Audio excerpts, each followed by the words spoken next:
మ్మ్, ఇలా ఊహించుకోండి, మనం ఒక ట్రేడ్లో 10,000 రూపాయలు పెట్టుబడి పెట్టాం. మార్కెట్ ట్రెండ్ను పక్కాగా అంచనా వేశాం. హా, గీసుకున్న చార్ట్స్, టెక్నికల్ అనాలిసిస్ అంతా పర్ఫెక్ట్గా వర్కౌట్ అయ్యింది అనుకుందాం. ఎగ్జాక్ట్లీ. మనం అనుకున్నట్లే మార్కెట్ కదిలింది, టార్గెట్ కూడా హిట్ అయింది. కానీ తీరా స్క్రీన్ మీద చూస్తే సగం డబ్బులు మాయమవుతాయి. అవును, అప్పుడు చాలామంది ట్రేడర్స్ ఇది నా బ్యాడ్ లక్ అనో లేక మార్కెట్ కావాలని నన్ను మోసం చేస్తోందనో ఫీల్ అవుతుంటారు. కరెక్టే. కానీ అసలు విషయం ఏంటంటే, ఇది బ్యాడ్ లక్ కాదు, మార్కెట్ మోసం అంతకన్నా కాదు. ఇది కేవలం పక్కా మ్యాథమెటికల్ రాబరీ. ఒక స్పష్టమైన, కంటికి కనిపించని లాజిక్ మన జేబులోంచి డబ్బుల్లాగేసుకుంటోంది. రైట్. ట్రేడింగ్ చేసేటప్పుడు సరైన దిశను అంచనా వేయడం అనేది కేవలం సగం పని మాత్రమే. మిగతా సగం ఈ అదృశ్య శక్తుల చేతిలో ఉంటుంది. సో, ఈరోజు మనం ఆ శక్తులనే డీకోడ్ చేయబోతున్నాం. మార్కెట్ పరిభాషలో వాటినే ఆప్షన్ గ్రీక్స్ అంటారు. ఆప్షన్స్లో అసలు ఏం జరుగుతోందో తెలుసుకోవడమే మన ఈ డీప్ డైవ్ లక్ష్యం. ఖచ్చితంగా అండి. ఆప్షన్స్ ట్రేడింగ్లోకి అడుగుపెట్టే వాళ్ళు కేవలం డైరెక్షన్ మీద మాత్రమే ఫోకస్ చేస్తారు. మార్కెట్ పైకి వెళ్తుందా కిందికి వెళ్తుందా అని మాత్రమే ఆలోచిస్తారు. అంటే డైరెక్షన్ పట్టుకుంటే లాభం వస్తుందనే కదా అందరి నమ్మకం. అవును కదా.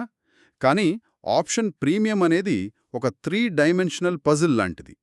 ఇందులో సమయం, వేగం, భయం ఈ 3 అంశాలు కలిసికట్టుగా పనిచేస్తాయి. ఓహో, అంటే కేవలం డైరెక్షన్ ఒక్కటే సరిపోదు అంటారు. కరెక్ట్.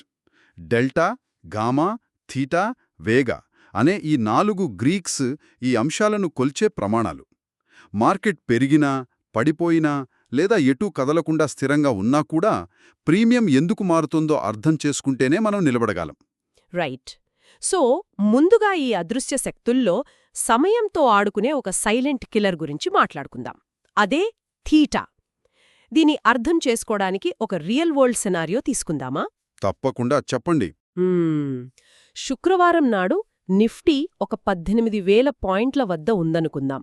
నేను ఒక ఎట్ ద మనీ కాల్ ఆప్షన్ను, అంటే 18,000 కాల్ను 200 రూపాయలిచ్చి కొన్నాను. అంటే ఒక లాట్కు దాదాపు 10,000 రూపాయలు పెట్టుబడి పెట్టారు. అవును. అయితే గురువారం ఎక్స్పైరీ రోజు వరకు నిఫ్టీ ఒక్క పాయింట్ కూడా పైకి వెళ్లలేదు, కిందికి రాలేదు. సరిగ్గా 18,000 దగ్గరే ఉండిపోయింది. అప్పుడు ట్రేడర్ ఏమనుకుంటారంటే, హమ్మయ్యా, మార్కెట్ పడిపోదేది కదా, నా డబ్బులు సేఫ్ అని ప్రశాంతంగా ఉంటారు. ఎగ్జాక్ట్లీ. కానీ నా 200 రూపాయల ప్రీమియం కాస్త 0 అయిపోతోంది. నా 10,000 గోవిందా. అసలు మార్కెట్ రివర్స్ కానప్పుడు నా డబ్బులు ఎలా ఆవిరైపోయాయి? ఆ డబ్బులు ఆవిరైపోవడానికి ప్రధాన కారణమే ఈ థీటా లేదా టైం డికే. ఆప్షన్స్ ట్రేడింగ్ అనేది ఒక రకమైన ఇన్సూరెన్స్ కాంట్రాక్ట్ లాంటిది. అంటే భవిష్యత్తులో జరగబోయే ఒక కదలికకు మనం ఇన్సూరెన్స్ తీసుకుంటున్నామనా? అవును, కరెక్టే. ఏ ఆప్షన్ ప్రీమియంలో అయినా 2 భాగాలుంటాయి. ఒకటి ఇంట్రిన్సిక్ వాల్యూ, రెండవది టైం వాల్యూ.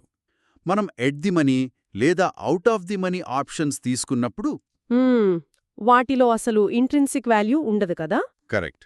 ఆ 200 రూపాయలంతా కేవలం టైం వాల్యూ మాత్రమే. సో, ఎక్స్పైరీ దగ్గరబడే కొద్దీ మార్కెట్ కదలడానికున్న సమయం తగ్గుబోతుంది. కాబట్టి ఆప్షన్లో ఉన్న ఆ టైం వాల్యూ కూడా క్రమంగా పడిపోతూ ఉంటుంది. గురువారం సాయంత్రానికి సమయం పూర్తిగా అయిపోతుంది కాబట్టి ఆ ప్రీమియం కూడా 0 అవుతుందంటారు. ఎగ్జాక్ట్లీ అండి. అదే తీటా చేసే మాయ. దీన్ని చూస్తుంటే ఆప్షన్ బై చేయటమనేది ఎండలో పెట్టిన ఐస్ ముక్కను కొనుక్కోవటంలాగా అనిపిస్తోంది నాకు. భలే పోలిక చెప్పారు. అవును. మనం దాన్ని ముట్టుకోకపోయినా సమయం గడిచే కొద్దీ అది ఆటోమేటిక్గా కరిగిపోతూనే ఉంటుంది. రైట్. ఆ పోలికను ఇంకొంచెం లోతుగా విశ్లేషిద్దాం మనం. ఐస్ ముక్క కరగడమనేది ఎప్పుడూ స్థిరమైన వేగంతో జరగదు కదా? అంటే మొదట్లో నెమ్మదిగా కరుగుతుందంటారా? అవును. ఎండ తీవ్రత పెరిగే కొద్దీ అది మరింత వేగంగా కరుగుతుంది. తీటా డికే కూడా సరిగ్గా ఇలాగే ప్రవర్తిస్తుంది. మనం మంత్లీ ఆప్షన్స్ తీసుకున్నప్పుడు మొదటి 2 వారాల్లో ఈ తీటా డికే చాలా నెమ్మదిగా ఉంటుంది. ఓహో, మరి ఎక్స్పైరీ దగ్గరకొచ్చేసరికి? చివరి కొన్ని రోజులు మిగిలి ఉన్నప్పుడు, ముఖ్యంగా బుధవారం, గురువారం వస్తుందనగా ఈ ఐస్ ముక్క మీద ఎండ తీవ్రత అమాంతం పెరిగినట్లుగా టైం వాల్యూ చాలా ఫాస్ట్గా పడిపోతుంది. అంటే గంటకి ప్రీమియం కరిగిపోతూ ఉంటుందన్నమాట. అవును. దీన్నే మార్కెట్లో నాన్ లీనియర్ డికే అంటారు. ఈ లెక్కను చూసుకుంటే సమయం ఎప్పుడూ ఆప్షన్స్ కొనేవారికి, అంటే బయ్యర్స్కు శత్రువే అన్నమాట. 100కి 100 పాళ్ళు కరెక్టే. వాళ్ళు గెలవాలంటే మార్కెట్ వాళ్ళు అనుకున్న దిశలో కదలాలి, అది కూడా చాలా వేగంగా కదలాలి. కాని మరి ఆప్షన్ అమ్మేవారి పరిస్థితేంటి? సెల్లర్స్కి ఈ సమయం వడ్డీలాగా పనిచేస్తుందా? ఆప్షన్ సెల్లర్స్కే మార్కెట్లో ఎప్పుడూ ఎడ్జ్ ఉండటానికి ప్రధాన కారణమిదే. మీరు గణాంకాలు చూస్తే మార్కెట్ ప్రధానంగా 3 విధాలుగా కదులుతుంది: పైకి, కిందకి లేదా స్థిరంగా. అవును, 3 ఛాన్సులున్నాయి. ఆప్షన్ బయ్యర్ గెలవాలంటే కేవలం ఒకే ఒక అవకాశం ఉంది: మార్కెట్ తాననుకున్న దిశలో వేగంగా కదలడం. అంటే కేవలం 33% ఛాన్స్. రైట్. కానీ ఆప్షన్ సెల్లర్కి మార్కెట్ తాననుకున్న దిశలో కదిలినా లేదా ఎటూ కదలకుండా ఒకే దగ్గర ఉండిపోయినా లాభమే వస్తుంది. వాళ్లకు 67% గెలిచే ఛాన్స్ ఉంటుంది. అంటే బయ్యర్ టైం వాల్యూ కోల్పోతుంటే సెల్లర్ ఆ తేటాను ముందుగానే తమ ఖాతాలో వేసుకుంటారన్నమాట. ఎగ్జాక్ట్లీ. మీరిందాక ఐస్ ముక్క అన్నారు గదా, ఒక రకంగా చెప్పాలంటే సెల్లర్స్ అనేవాళ్లు ఎండలో ఐస్ ముక్కలమ్మే వ్యాపారులు. ఆ ముక్క బయ్యర్ చేతిలో కరిగిపోయే కొద్దీ సెల్లర్కు లాభం వస్తుంటుంది. అద్భుతం. సరే, అంటే సమయం ఎలాగూ బయ్యర్స్కు ప్రతికూలంగా ఉందని అర్థమైంది. కాబట్టి మనం లాభపడాలంటే ఖచ్చితంగా మార్కెట్ వేగంగా కదలాలి కదా? అవును. కానీ ఇక్కడే నాకొక లాజికల్ గ్యాప్ కనిపిస్తోంది. ఏంటది? మళ్ళీ అదే ఉదాహరణ తీసుకుందాం. నిఫ్టీ 18,000 వద్ద ఉన్నప్పుడు నేను 200 రూపాయలు పెట్టి ఒక at the money call option కొన్నాను. ఒక అరగంటలో నిఫ్టీ 100 పాయింట్లు పెరిగి 18,100కి చేరింది. ఓకే.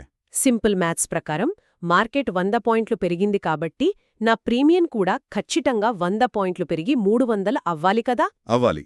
కానీ వాస్తవంలో అలా జరగదు. అదే.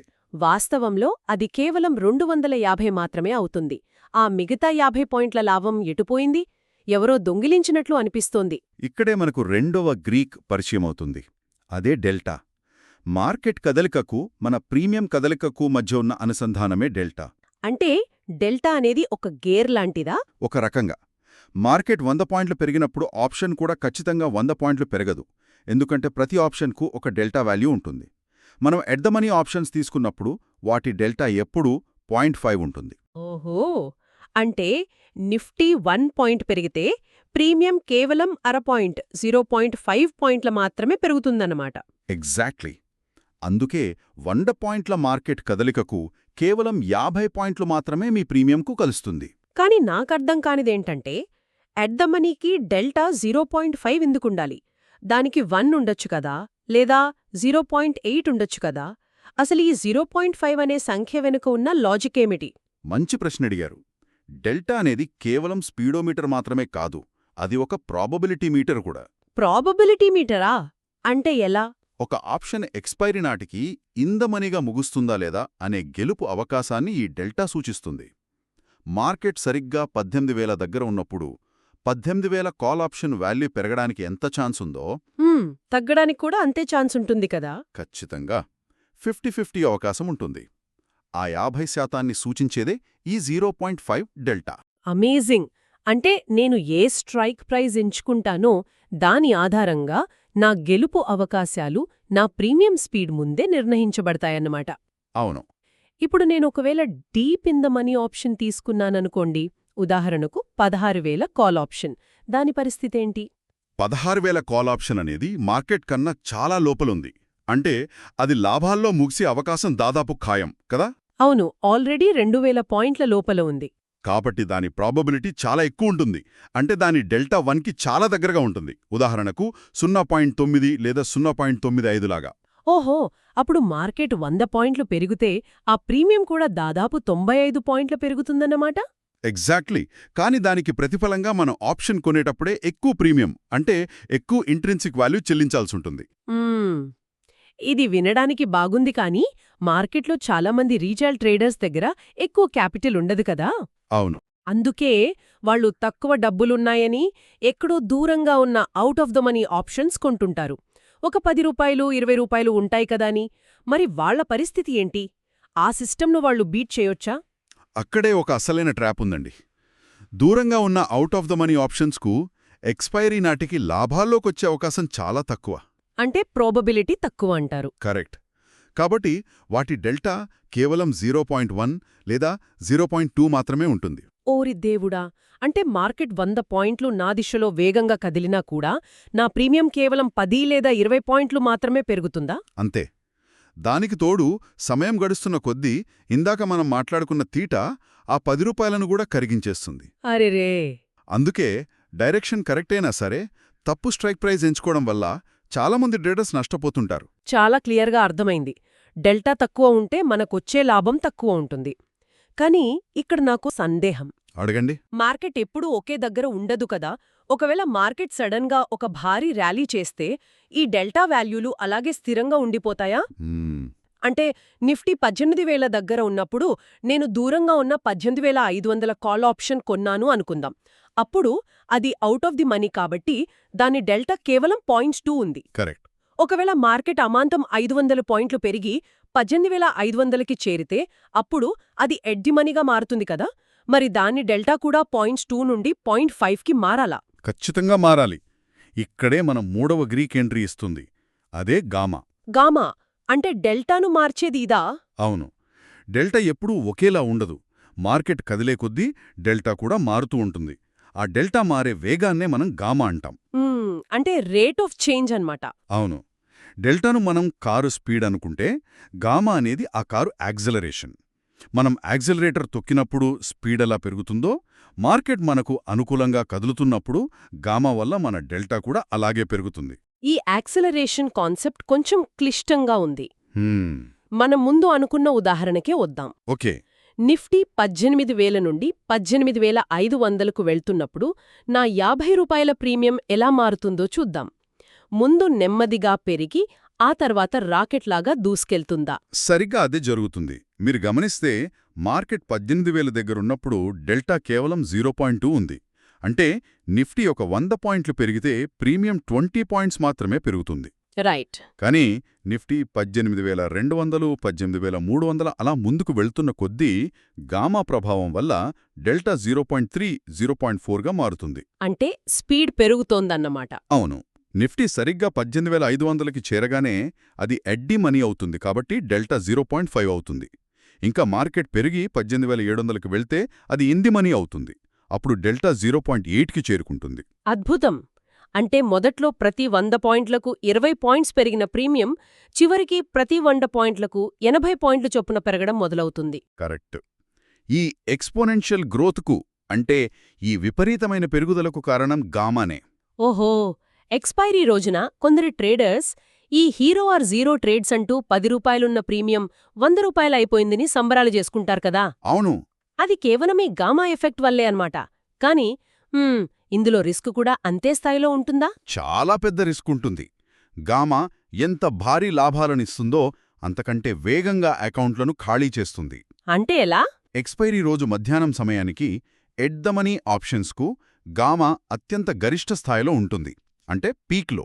ఆ సమయంలో మార్కెట్ ఒక చిన్న కదలిక ఇచ్చినా సరే ప్రీమియమ్స్ విపరీతంగా పెరిగిపోతాయి లేదా కుప్పకూలిపోతాయి. అమ్మ బాబోయ్! అంటే సెల్లర్స్కి చాలా డేంజర్ కదా. చాలా డేంజర్. ఆప్షన్ బయ్యర్స్కు గామా ఫ్రెండ్లాగా అనిపించొచ్చు.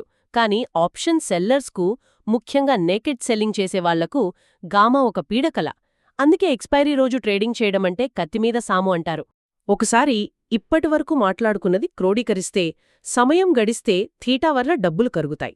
కరెక్ట్. మార్కెట్ కదిలితే డెల్టా మరియు గామా వల్ల డబ్బులు పెరుగుతాయి. అంటే మొత్తం ఈ ఆట అంతా మార్కెట్ కదిలిక మరియు సమయం ఈ రెండింటి చుట్టూనే తిరుగుతుందన్నమాట. అందరూ అక్కడే ఒక పెద్ద పొరపాటు చేస్తారండి. ఈ రెండూ కాకుండా మార్కెట్లో ఇంకొక అతిపెద్ద మాయాజాలం ఉంది. ఏంటది? ఇంకేముంది? మార్కెట్ ఇటూ కదలకుండా స్థిరంగా ఉన్నా సరే, ఒక్క పాయింట్ కూడా పైకి లేదా కిందకి వెళ్ళకపోయినా సరే, కొన్నిసార్లు ఆప్షన్ ప్రీమియమ్స్ సడన్గా రెట్టింపైపోతాయి లేదా సగానికి పడిపోతాయి. వెయిట్. ఎలాంటి డైరెక్షనల్ మూవ్మెంట్ లేకుండానే ప్రీమియం మారిపోతుందా? ఖచ్చితంగా. దాన్ని శాసించేదే మన 4వ గ్రీక్ వేగా. ఇక్కడే ఇంప్లాయిడ్ వాలటాలిటీ అంటే ఐవి అనే కాన్సెప్ట్ రంగంలోకి దిగుతుంది. ఒక నిమిషమండి. మార్కెట్ కదలకపోయినా, సమయం పెద్దగా గడవకపోయినా కూడా ప్రీమియం ఎలా మారుతుంది? ఒక ఉదాహరణ తీసుకుందాం. చెప్పండి. ఆ లాక్ అయిపోయింది. ఓకే. లాజిక్ ప్రకారం ఇందాక మనం అనుకున్న తీటా వల్ల నా ప్రీమియం కొంచెం కరిగి 190కి రావాలి కదా. కానీ మీరు చెప్పేదాన్ని బట్టి అది 250కి కూడా వెళ్ళొచ్చంటారా? అదెలా సాధ్యం? అది సాధ్యమే. ఎందుకంటే ఆప్షన్ ప్రీమియం అనేది కేవలం మార్కెట్ ప్రస్తుతం ఎక్కడుందనే దానిపై మాత్రమే ఆధారపడి ఉండదు. భవిష్యత్తులో మార్కెట్ ఎంత వేగంగా కదలబోతుందనే అంచనాపై కూడా ఆధారపడి ఉంటుంది. ఆ అంచనానే మనం ఐవి అంటామా? అవును. ఆ అంచనాను లేదా మార్కెట్లో ఉన్న భయాన్ని సూచించేదే ఇంప్లాయిడ్ వొలటాలిటీ. ఈ ఐవి పెరిగినప్పుడు వేగ ద్వారా అన్ని ఆప్షన్స్ అంటే కాల్స్ మరియు పుట్స్ రెండింటి ప్రీమియమ్స్ అమాంతం పెరిగిపోతాయి. అసలీ ఐవి ఎందుకు పెరుగుతుంది? మార్కెట్కి అకస్మాత్తుగా భయం ఎందుకొస్తుంది అంటారా? దీన్ని మనం సింపుల్గా డిమాండ్ మరియు సప్లై కోణంలో అర్థం చేసుకోవాలి. మార్కెట్కి ఏదైనా ఒక పెద్ద ఈవెంట్ ఎదురైనప్పుడు, అంటే రేపు బడ్జెట్ ప్రవేశపెడుతున్నారనో లేదా కీలకమైన ఎన్నికల ఫలితాలు వస్తున్నాయనో, లేదా ఫెడ్ మీటింగ్స్ ఉన్నప్పుడు. కరెక్ట్, ఆ ఈవెంట్ వల్ల మార్కెట్లో భారీ కదలికలొస్తాయని ట్రేడర్స్ అందరికీ తెలుసు. కానీ అది పైకి వెళుతుందా కిందకి వెళుతుందో ఎవరికీ తెలియదు. అప్పుడు ఈ పెద్ద పెద్ద ఇన్స్టిట్యూషనల్ ఇన్వెస్టర్స్ తమ పోర్ట్ఫోలియోలను కాపాడుకోవడానికి విపరీతంగా ఆప్షన్స్ కొని హెడ్జింగ్ చేసుకుంటారు. ఓహో, అంటే ఒక పెద్ద తుఫాను రాబోతుందని తెలిసి అందరూ ఒకేసారి ఇన్సూరెన్స్ పాలసీలు కొనడానికి ఎగబడితే ఆ ఇన్సూరెన్స్ కంపెనీలు ప్రీమియం రేట్లు పెంచేసినట్లుగా ఉందన్నమాట. అద్భుతమైన అనాలజీ, ఖచ్చితంగా అంతే. మార్కెట్లో అనిశ్చితి పెరిగినప్పుడు ఆప్షన్స్కు డిమాండ్ పెరుగుతుంది. ఆ డిమాండ్ వల్లే ఐవి పెరుగుతోంది. అంటే వార్త రాకముందే ఈ వేదా ఎఫెక్ట్ వల్ల ప్రీమియమ్స్ అన్నీ బలూన్లాగా ఉబ్బిపోతాయా? అవును. అందుకే బడ్జెట్కు ముందు రోజు ఎక్కడో దూరంగా ఉన్న out of the money options కూడా ₹100 పలుకుతుంటాయి. మార్కెట్ కదలికతో సంబంధం లేకుండా కేవలం ఈ వేగా వల్లే ఆప్షన్ బయ్యర్స్కు ఆ సమయంలో లాభాలొస్తాయి. మరి వార్త బయట రాసగానే ఏమవుతుంది? బడ్జెట్ స్పీచ్ అయిపోగానే లేదా ఎలక్షన్ రిజల్ట్స్ రాగానే బెలూన్లాగా ఉబ్బిన ఆ ప్రీమియం అలాగే ఉంటుందా? ఇక్కడే చాలామంది రీటైల్ ట్రేడర్స్ దారుణంగా నష్టపోతారు. ఆ ఈవెంట్ అయిపోగానే మార్కెట్లో ఉన్న ఆ భయం, టెన్షన్ అంతా మాయమైపోతుంది. అంటే ఐవి పడిపోతుందా? అవును, గాలి తీసిన బెలూన్లాగా సడన్గా ఐవి క్రాష్ అవుతుంది. దీన్నే మార్కెట్ పరిభాషలో ఐవి క్రాష్ అంటారు. అరెరే! దీనివల్ల ఆప్షన్ ప్రీమియమ్స్ దారుణంగా పడిపోతాయి. ట్రేడర్ మార్కెట్ దిశను కరెక్ట్గా అంచనా వేసినా సరే, అంటే మార్కెట్ 200 పాయింట్లు మీ వైపే వెళ్లినా కూడా ఈ ఐవి క్రాష్ వల్ల డెల్టా ఇచ్చిన లాభాన్ని వేగా లాగేసుకుంటుంది. ఫలితంగా ప్రీమియం పెరగకపోగా సగానికి పడిపోతుంది. ఇది నిజంగా భయపెట్టే విషయం. ట్రెండ్ కరెక్ట్ అయినా డబ్బులు పోయే పరిస్థితి ఇది. అంటే ఒక ట్రేడర్కి ఎప్పుడు కొనాలో తెలిస్తే సరిపోదు. ఐవి ఎప్పుడు ఎక్కువగా ఉంది, ఎప్పుడు తక్కువగా ఉంది అనేది కూడా ఖచ్చితంగా తెలియాలి. మరి దీనికోసం మనం మార్కెట్ను ఎలా గమనించాలి? మీరు ఆప్షన్ చైన్లో గమనిస్తే వొలటాలిటీ వాల్యూస్ స్పష్టంగా కనిపిస్తాయి. ఎక్కడైతే ఐవి తక్కువగా, ఉదాహరణకు 10 నుండి 12 మధ్య ఉంటుందో అప్పుడు మార్కెట్ ప్రశాంతంగా ఉంది అనర్థం. ఆ సమయంలో బై చేయొచ్చా? అవును, ఆ సమయంలో ఆప్షన్స్ బై చేయడమనేది సరైన వ్యూహం. ఎందుకంటే అక్కడి నుండి భయం పెరిగితే వేగ ద్వారా మనకు అదనపు లాభం వస్తుంది. ఒకవేళ ఐవి చాలా ఎక్కువగా ఉంటే? అదే ఐవి చాలా ఎక్కువగా, అంటే 30, 40 లేదా 50 లాగా ఉంటే అప్పుడు ఆ ఆప్షన్స్ చాలా ఖరీదైనవి అనర్థం. ఆ సమయంలో బయ్యింగ్ చేస్తే ఐవి క్రాష్ అయ్యి నష్టపోయే ప్రమాదముంది. మరి అప్పుడేం చేయాలి? అలాంటి సమయాల్లో ఆప్షన్స్ సెల్ చేసేవారికి ఎడ్జ్ ఉంటుంది. వాళ్ళు వ్యూహాత్మకంగా హెడ్జ్ చేసుకుని సెల్ చేస్తారు. వావ్! ఈరోజు మనం విశ్లేషించిన విషయాలను ఒక్కసారి మైండ్లో రన్ చేసుకుంటే ఆప్షన్ గ్రీక్స్ అనేవి విడివిడిగా పనిచేసేవి కావు. ఇది ఒకదానితో ఒకటి అల్లుకుపోయిన ఒక సంక్లిష్టమైన మెకానిజంలాగా అనిపిస్తుంది. అవును, అన్నీ కలిసికట్టుగా పనిచేస్తాయి. ఒక కారు ఇంజిన్, స్టీరింగ్, యాక్సిలరేటర్ లాగా ఈ డెల్టా, గామా పనిచేస్తుంటే ఒకవైపు నుంచి టైరులో గాలి, అంటే తీటా, నెమ్మదిగా లీకవుతూ ఉంటుంది. కరెక్ట్. వీకన్నింటికీ తోడు బయట వాతావరణంలాగా వేగ అకస్మాత్తుగా తుఫానును సృష్టిస్తూ ఉంటుంది. ఈ 4 డైమెన్షన్స్ను బ్యాలెన్స్ చేస్తూ నడపడమే అసలైన ట్రేడింగ్ నైపుణ్యం కదా? అవునండి, కేవలం స్క్రీన్ మీద కనిపించే క్యాండిల్ స్టిక్స్ను, ప్యాటర్న్స్ను మాత్రమే చూసి ట్రేడ్ చేయడం అనేది ఈ గ్రీక్స్ గురించి తెలియనివారు చేసే పని. నిజమే. ఈ డెల్టా, గామా, తీటా వేగాల వెనుక ఉన్న గణితాన్ని, అవి ఒకదాంతో ఒకటి ఎలా ఇంటరాక్ట్ అవుతాయో అర్థం చేసుకున్నప్పుడే రిస్క్ మేనేజ్మెంట్ సాధ్యమవుతుంది. ఇది కేవలం అదృష్టం మీద ఆధారపడిన ఆట కాదు, ఇది పక్కా ప్రాబబిలిటీ అండ్ సైన్స్. ఇదంతా విన్న తర్వాత నాకొక ఆలోచన వస్తోంది. మనలాంటి సాధారణ ట్రేడర్స్ ఒక చార్ట్ చూసి, ఒక ఇండికేటర్ చూసి ఈ గ్రీక్స్ను బ్యాలెన్స్ చెయ్యాలని మాన్యువల్గా ప్రయత్నిస్తున్నాం. కానీ ఈ మార్కెట్ను నడిపించే పెద్ద పెద్ద ఇన్స్టిట్యూషన్స్, మార్కెట్ మేకర్స్ ఈ లెక్కలను మాన్యువల్గా చేస్తారా? అస్సలు చెయ్యరు. వారు అత్యంత ఆధునిక సూపర్ కంప్యూటర్స్, కాంప్లెక్స్ ఆల్గోరిథమ్స్ను ఉపయోగించి ప్రతి మిల్లీసెకనుకు లక్షలాది లెక్కలు వేస్తుంటారు కదా? ఖచ్చితంగా. వాళ్ళ దగ్గరున్న టెక్నాలజీ వేరు. మన థీటాను వాళ్ళు ఎలా క్యాష్ చేసుకోవాలి, మన గామా రిస్క్ను వాళ్ళు డెల్టా హెడ్జింగ్ ద్వారా ఎలా న్యూట్రలైజ్ చెయ్యాలి అనేది ఆ సాఫ్ట్వేర్స్ డిసైడ్ చేస్తాయి. రేపట్నుండి మార్కెట్ చార్ట్స్ చూస్తున్నప్పుడు కదిలే ఆ ఎరుపు, ఆకుపచ్చ క్యాండిల్స్ వెనుక ఈ గ్రీక్స్ ఆయుధాలుగా సాగుతున్న ఒక అల్గారిథమిక్ యుద్ధాన్ని ఒక్కసారి ఊహించుకోండి. కంటికి కనిపించని ఈ అదృశ్య మ్యాథమెటికల్ గేమ్లో సరియైన అవగాహన ఉన్నవారే నిలబడతారు. మరొక ఆసక్తికరమైన డీప్ డైవ్తో మళ్ళీ కలుద్దాం.